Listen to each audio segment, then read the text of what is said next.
गर्मियाँ शुरू होते ही जो एक सबसे कॉमन प्रॉब्लम हामला ख़वातीन को फ़ेस करना पड़ता है, वो है बच्चे का पानी कम हो जाना। और ये कैसे पता चलेगा कि आपके बच्चे का पानी कम तो नहीं हो रहा या आपके बच्चे का पानी ठीक है, इस चीज़ को हम डिटेल से आज इस वीडियो में डिस्कस करेंगे। मैं हूँ डॉक्टर सादिया मुमताज़ और आप देख रहे हैं गायनी टॉक्स। बच्चे का पानी जिसको हम एमनियोटिक फ्लूइड कहते हैं, वो किस हद तक ज़रूरी है, इसको हम डिटेल से आज डिस्कस करेंगे और ये क्यों कम होता है या इसको नॉर्मल क्यों होना चाहिए, ये भी बहुत सारी चीज़ें जो हैं आज आप इस वीडियो में जानेंगे। जो एमनियोटिक फ्लूइड है उसकी एक सर्टेन रेंज होती है कि जैसे जैसे प्रेगनेंसी ग्रो करती है उसकी रेंज बढ़ती जाती है, यहाँ तक कि 36 हफ्ते पे आके उसकी रेंज मैक्सिमम हो जाती है जो कि 1 लीटर होती है। और 36 हफ्ते के बाद फिर आहिस्ता आहिस्ता जो है उसकी रेंज कम हो जाती है। 40 हफ्ते कंप्लीट पर उसकी जो एक नॉर्मल रेंज है वो अराउंड 700 ml रह जाती है। और इसकी जो एमनियोटिक फ्लूइड इंडेक्स है, इसकी जो एक नॉर्मल रेगुलर वैल्यू है जो कि 9 माह में जो है कम से कम और ज़्यादा से ज़्यादा वो है 8 से 22। यानी अगर किसी भी टाइम पे 8 से कम लाइकर है या 22 से ज़्यादा लाइकर है तो इसका मतलब है कि आपके बच्चे का पानी या तो ज़्यादा है और या फिर बहुत कम है। अब इसकी वजूहात में जी हाँ, बिल्कुल गर्मी का मौसम ज़रूर एक रोल प्ले करता है। उसकी वजह ये है कि गर्मी जब बढ़ती है, तो आपको बॉडी में आपको पानी की जो है ज़रूरत वो भी बढ़ जाती है। तो कई लोग तो अपनी पानी की इस ज़रूरत को बहुत अच्छी तरह से कोप अप कर लेते हैं। जैसा कि आपने देखा है, मैं अपनी वीडियोज़ में हमेशा ये कहती हूँ कि कम से कम आपको 8 से 10 ग्लास पानी ज़रूर पीना है। लेकिन जैसे ही गर्मियाँ शुरू होती हैं, तो ये जो एक रेंज है ये 12 से 14 या 12 से 16 ग्लास तक भी जानी चाहिए। डिपेंड करता है कि आपका जो वाटर लॉस है वो कितना हो रहा है। अगर आप गर्मी में काम कर रही हैं, आपको पसीना बहुत ज़्यादा आ रहा है, तो एक तो आपका पानी निकल रहा है, साथ ही साथ आपकी नमकियात भी निकल रही हैं। और अगर आपकी नमकियात का भी लॉस हो रहा है, जो कि पसीने से ज़्यादा होता है, तो उसमें तो बच्चे का वाटर कंटेंट डेफ़िनेटली कम हो जाएगा।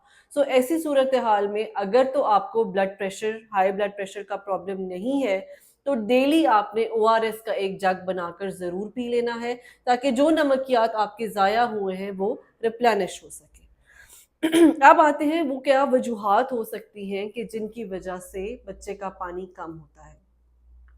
कुछ वजूहात में तो ये होता है कि बच्चे के अंदर ही कुछ ऐसी एब्नॉर्मैलिटीज़ होती हैं, जैसे कि बच्चे के गुर्दे ख़राब होते हैं, ऑलरेडी पैदाइशी तौर पर वो अफ़ेक्टेड होते हैं, या बच्चे के मसाने का जो आउटलेट है जिसको हम यूरेथ्रा कहते हैं, क्योंकि जो बच्चे का पानी है वो बच्चे के यूरिन से भी बनता है, तो बच्चा जितना यूरिन सेक्रीट करता है उतना ही ज़्यादा माँ के अंदर वो एमनियोटिक फ्लूइड अपनी रेंज में बढ़ता और बनता रहता है।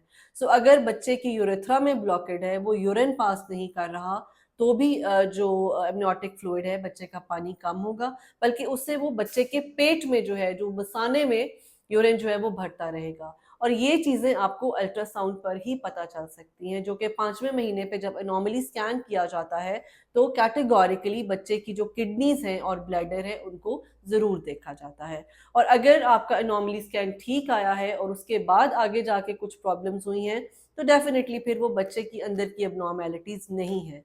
क्योंकि अगर बच्चे की एब्नॉर्मैलिटीज़ वो रीज़न है जिसकी वज़ह से बच्चे का पानी कम हो रहा है, तो फिर तो डेफ़िनिटली हमारा मोड ऑफ ट्रीटमेंट ही कुछ और बन जाता है।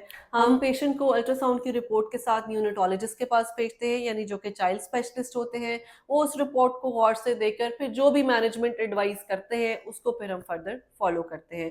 कई दफ़ा अनफॉर्च्युनेटली यहाँ तक कि हमें टर्मिनेशन को भी प्लान करना पड़ सकता है। लेकिन अगर ये वजूहात नहीं है, तो फिर क्या वजूहात है? फिर और आपका वाटर इनटेक जो है वो भी ठीक है, तो कई दफ़ा बच्चे की ग्रोथ इफ़ेक्ट हो रही होती है। अगर तो बच्चे की ग्रोथ इफ़ेक्ट हो रही है, तो भी बच्चे का पानी जो है कम होता है। उसकी एक रीज़न ये भी हो सकती है कि अगर माँ को कोई इन्फेक्शन है, ऐसी सूरत-ए-हाल में बच्चे का पानी कम होता है।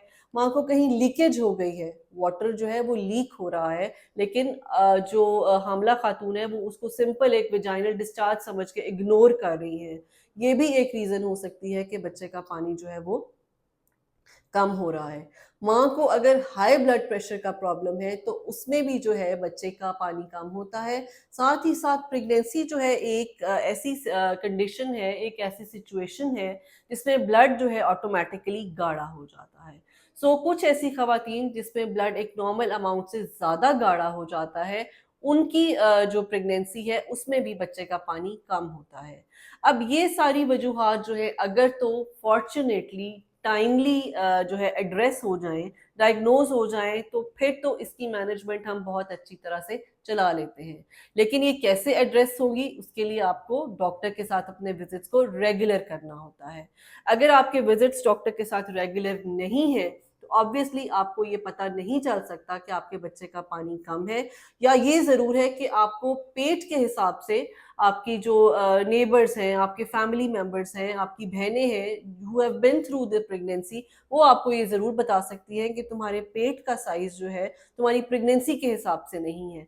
यानी अगर तुम 7वां माह कह रही हो, 8वां माह कह रही हो, तो तुम्हारे पेट की ग्रोथ इस हिसाब से नहीं है कि ये 8वां माह लगे। तो ये आप इस पे भी आपके जो है वो कान खड़े होने चाहिए कि ऐसी क्या रीज़न है। बिकॉज़ लाइकर कम होना कैन बी अ रीज़न कि आपके पेट की ग्रोथ जो है वो प्रॉपर नहीं हो रही। अब coming back to the point कि ये जो 5-6 कंडीशंस थी, अगर तो ये डायग्नोज़ हो जाती हैं क्योंकि आप डॉक्टर को विजिट कर रहे हैं, अगर आपका बीपी हाई है, उस वजह से आपके बच्चे का पानी कम है, तो नेचुरली फिर जब हम आपको बीपी की दवाई देते हैं और आप रेगुलरली वो दवाई इस्तेमाल करती हैं, तो जो परफ्यूजन है वो बेहतर होने लग जाती है। बीपी अगर नॉर्मल होने लग जाता है तो बच्चे का पानी ठीक होने लग जाता है। साथ ही साथ अगर इन्फेक्शन वो कॉज है तो इन्फेक्शन को ट्रीट कर दिया जाए तो भी बच्चे का पानी नॉर्मलाइज हो जाता है। खून गाढ़ा होने वाली जो बात है उसमें हम ये करते हैं कि हम आपको ब्लड थिनर्स पे डाल देते हैं। जैसे एस्पिरिन या लोप्रिन एक गोली है, इसका नाम आपने कब बारहा सुना होगा। वो खवातीन जिनको मल्टीपल मिसकैरेजेस के प्रॉब्लम होते हैं उनको तो हम शुरू से ही लोप्रिन जो है वो स्टार्ट कर देते हैं। लेकिन मैं जो हूँ, मैं अपने पेशेंट्स को जो जिनकी समर्स की प्रेगनेंसी चल रही होती है उनको स्पॉन्टेनियसली ही लोप्रिन स्टार्ट कर देती हूँ, ताकि ऐसी कंडीशन ही ना आए कि खून गाढ़ा होने की वजह से आपका जो बच्चा है वो अफेक्ट हो सके और उसका पानी जो है वो कम हो जाए। इसमें वाटर इनटेक का, जैसे मैंने पहले बताया था, कि बहुत इम्पोर्टेंट रोल होता है। साथ ही साथ कुछ ऐसे फूड्स हैं जो लेने से आपके बच्चे का पानी एक तो कम नहीं होगा, और अगर कम हो गया है तो वो कॉम्पनसेट हो जाएगा। उसमें सबसे पहले तो जैसे आजकल का मौसम है, प्लीज़ आप तरबूज जो है वो ज़रूर खाएं।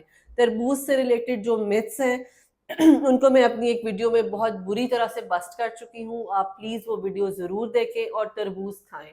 जितना ज़्यादा आप तरबूज खाएंगे उतना ज़्यादा आपकी बॉडी में जो है वो हाइड्रेशन स्टेटस आपका बेहतर होगा।